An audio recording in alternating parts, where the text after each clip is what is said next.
Welcome to Safar AI Stories, your journey to better English. These stories are designed to help you improve your English skills.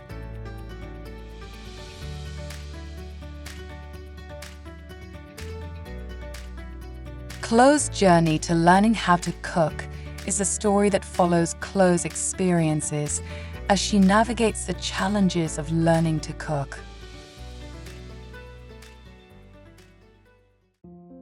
So grab a cup of coffee and let's start our story.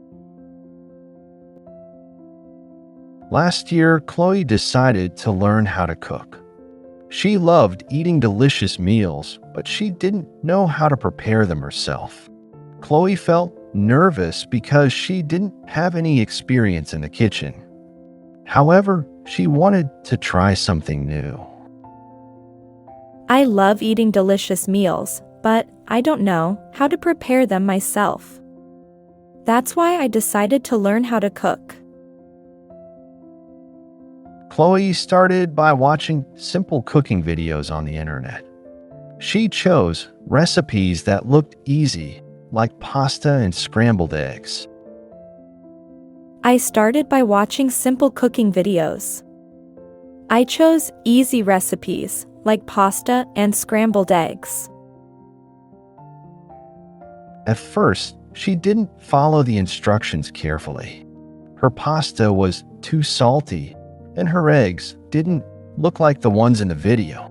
Chloe laughed at her mistakes but kept trying. My pasta was too salty, and my eggs didn't look right at all. But I kept trying. One day, her friend Emma invited her to a cooking class. Chloe agreed and joined the class every Saturday. The teacher showed them how to chop vegetables, cook meat, and bake cakes. Chloe practiced these skills and asked a lot of questions, and the teacher explained everything patiently. Chloe made her first successful dish in the cooking class, a chicken stir-fry. Everyone in the class tried it and said it was delicious. Chloe felt proud and took a photo of her dish to share with her family. I made my first successful dish, chicken stir-fry. Everyone said it was delicious, and I felt so proud. After a few months, Chloe cooked dinner for her family for the first time. She prepared spaghetti and a chocolate cake for dessert. Her parents and sister loved the food and complimented her skills. This is amazing, Chloe. I didn't know you could cook so well. I didn't expect to enjoy cooking this much, but now I love it.